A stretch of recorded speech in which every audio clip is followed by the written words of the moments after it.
à tous, je vais corriger un exercice de thermodynamique qui s'intitule Solarisation d'une piscine hors sol. Donc, c'est un devoir sur la thermodynamique, notamment sur l'utilisation du premier principe de la thermodynamique et des bilans d'énergie. Alors, on a un particulier qui désire élever de quelques degrés la température de sa piscine hors sol à l'aide d'un dispositif simple, peu coûteux et écologique. Et dans un guide de piscine, il trouve la documentation suivante. Donc, le tapis solaire, qui est présenté juste ici, est un moyen écologique et économique de chauffer sa piscine. Le tapis solaire se compose de tuyaux souples en PVC de couleur noire assemblés. Le principe est simple, les tuyaux vont emmagasiner l'énergie qui provient des rayons du soleil. Et l'eau de la piscine, elle est aspirée via une pompe qui est là. Et cette eau va passer par les tuyaux où elle est chauffée. Et elle repart ensuite vers le bassin. Le tapis solaire est doté de connecteurs qui permettent de relier entre eux jusqu'à 6 tapis en série en fonction du volume d'eau de la piscine à chauffer. Et tu as plusieurs données, donc justement le nombre de tapis recommandés en fonction du volume d'eau dans la piscine en mètres cubes dans le tableau.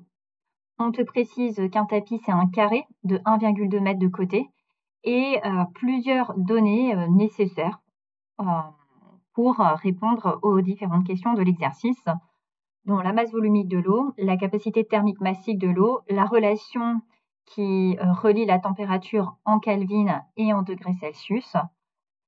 On te parle du rendement état d'un capteur solaire, qui est le rapport de la puissance utile fournie par le capteur sur la puissance thermique incidente du rayonnement solaire, arrivant sur la surface du capteur, qui vaut ici état, PU sur PI, et on te dit que le rendement d'un tapis solaire a pour valeur état égale 0,21. Donc ici, PI, ça sera la puissance thermique incidente du rayonnement donc du soleil.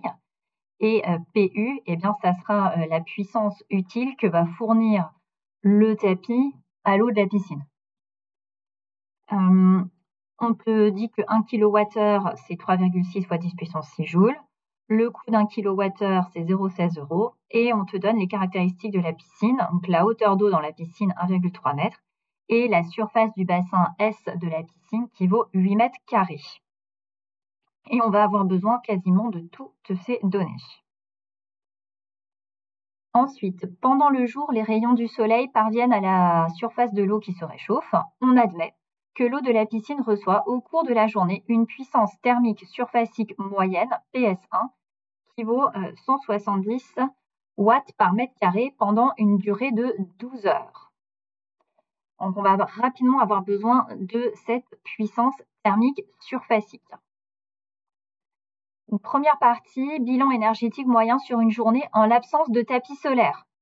Je précise parce que j'ai certains élèves qui m'ont parlé déjà de tapis solaire dans cette partie. Là, il n'y en a pas. Montrer que la valeur du transfert thermique Q1 reçu par l'eau de la piscine pendant ces 12 heures est proche de 6 fois 10 puissance 7 joules. Donc, on veut calculer ici une énergie, puisqu'un transfert thermique, c'est homogène à une énergie. On sait qu'une énergie, ça va être une puissance multipliée par une durée. Sachant qu'on te donne la durée.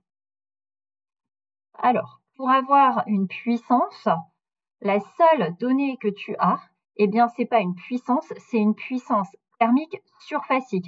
C'est-à-dire c'est une puissance par mètre carré. Mais on t'a donné la surface du bassin, la surface de la piscine.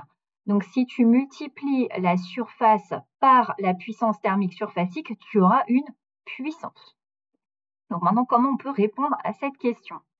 On sait qu'un transfert thermique, Q1, c'est égal à un flux thermique, phi, fois une durée d'utilisation, phi devant être exprimé en watts. Donc, c'est bien homogène à une puissance.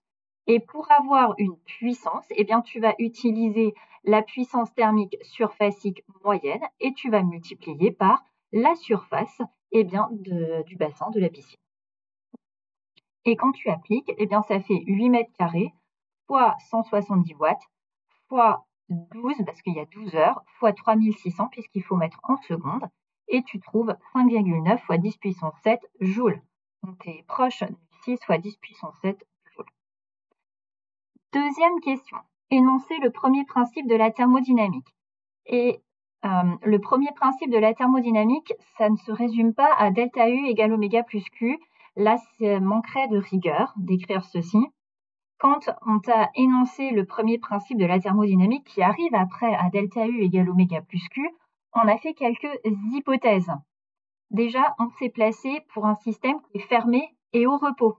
Fermé, ça veut dire qu'il n'échange pas de matière avec l'extérieur, et au repos par rapport à un référentiel. Si l'énergie de ce système fermé et au repos varie, ça veut dire qu'il échange de l'énergie avec l'extérieur, soit sous forme de travail, qu'on note à oméga, soit sous forme de transfert thermique, qu'on note Q. Et si l'énergie de ce système varie, eh bien, c'est bien une variation d'énergie interne. Donc, l'énergie interne, on la note U.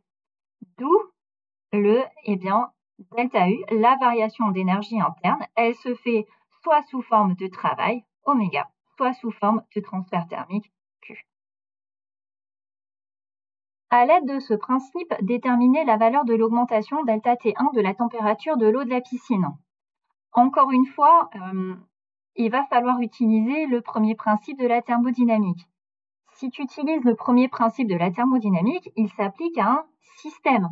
Donc, il faut citer ce système. Ici, le système, ça va être l'eau de la piscine. Il est bien fermé et il est au repos. Donc maintenant, tu peux appliquer le premier principe de la thermodynamique à ce système. Donc la variation d'énergie interne de l'eau de la piscine, elle, c'est égal, soit ça se fait sous forme de travail, soit sous forme de transfert thermique. Alors il n'y a pas de travail, hein, donc le travail ici est nul. C'est pour ça que ça vaut simplement Q, donc ça se fait par transfert thermique. Ensuite, l'eau de la piscine, c'est un liquide, donc c'est bien un système qui est incompressible, donc il faut le spécifier. Or, tu sais que pour un système incompressible, eh bien, le transfert thermique peut s'écrire comme étant la capacité thermique ici de l'eau fois la variation de la température. On ne te donne pas la capacité thermique, on te donne la capacité thermique massique. Donc, eh bien, ça sera la masse de l'eau de la piscine fois la capacité thermique massique de l'eau fois la variation de la température. On ne te donne pas la masse de l'eau, on te donne sa masse volumique et tu peux, d'après les données, calculer également le volume d'eau qu'il y a dans la piscine. Alors pareil, j'ai encore des élèves qui ne savent pas manipuler la formule qui relie la masse volumique à la masse et au volume. Et ça, il va falloir s'entraîner. Hein. Donc, pour avoir la masse d'eau, eh bien, tu fais la masse volumique de l'eau fois le volume d'eau. Et là, j'ai repris simplement la capacité thermique massique de l'eau fois la variation de la température. Le volume d'eau, bon, bah pareil, hein, on te donne la piscine, c'est un parallélépipède, c'est un pavé droit, entre guillemets. Hein. Donc, pour avoir le volume, c'est la surface fois la hauteur d'eau. Et ici, tu as exprimé le transfert thermique en fonction des données de l'énoncé, c'est-à-dire la masse volumique, la surface, la hauteur d'eau, la capacité thermique massique de l'eau et la variation de température que tu cherches à déterminer. Tu as tout sauf la variation de la température. Donc, on va exprimer la variation de température en fonction des autres données. Et pour passer de cette expression-ci à celle-ci, je vais simplement diviser par ρO, S, H, CO, de part et d'autre de l'égalité. Et quand tu fais le calcul, tu trouves 1,4 Kelvin, ou bien alors tu peux tout à fait aussi écrire 1,4 degrés Celsius. On est sur une variation de température. Donc les deux sont justes. En fin de journée, l'eau de la piscine a une température qui se situe autour de 24 degrés. Et pendant la nuit, on considère que la température de l'air ambiant chute autour de 15 degrés Celsius, justifier que l'eau de la piscine va se refroidir au cours de la nuit. Donc là, ce qu'on attend, c'est simplement, là, c'est une question de cours. On sait qu'il va y avoir un transfert thermique de la source chaude vers la source froide. La source chaude étant l'eau de la piscine et la source froide étant l'air ambiant. Donc forcément, l'eau de la piscine va donc refroidir au cours de la nuit, puisqu'il y a un transfert thermique, il y a une perte d'énergie. Proposer une solution simple pour éviter les déperditions thermiques. Pour éviter que l'eau de la piscine, que la température de l'eau de la piscine ne chute trop. Tout simplement, on va mettre une bâche. Voilà. Mettre une bâche sur la piscine pourrait éviter des déperditions thermiques. Ça, c'est une question qui me semble relativement simple et que tout le monde doit et peut réussir. Alors, partie B. Cette fois, on va mettre des tapis solaires. Donc, chauffage de la piscine à l'aide de tapis solaires. Pour élever de quelques degrés la température de l'eau de la piscine à un faible coût, le particulier décide de l'équiper de tapis solaires qu'il raccorde à la pompe lui permettant de filtrer l'eau. Alors, il fallait identifier le mode de transfert thermique qui explique que le matériau des tapis se réchauffe. Ça, c'est lié au rayonnement solaire. Que l'eau qui circule dans les tapis se réchauffe. Alors, c'est pas toujours évident puisque il y a un autre phénomène qui va se produire également. Donc, simplement pour expliquer que l'eau se réchauffe, c'est-à-dire qu'il va bien y avoir une conduction entre le PVC et l'eau. Ensuite, après, il y aura forcément il y aura aussi de la convection. Mais pour expliquer que l'eau se réchauffe, c'est de la conduction.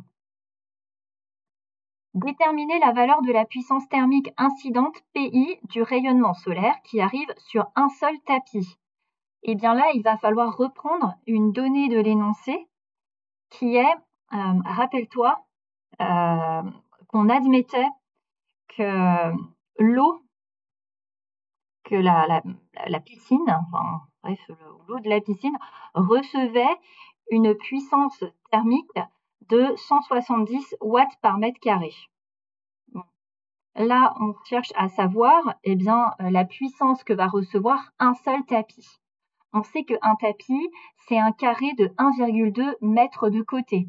Donc, ça veut dire que la surface du tapis, c'est 1,2 fois 1,2 et ça fera 1,2 au carré mètre carré.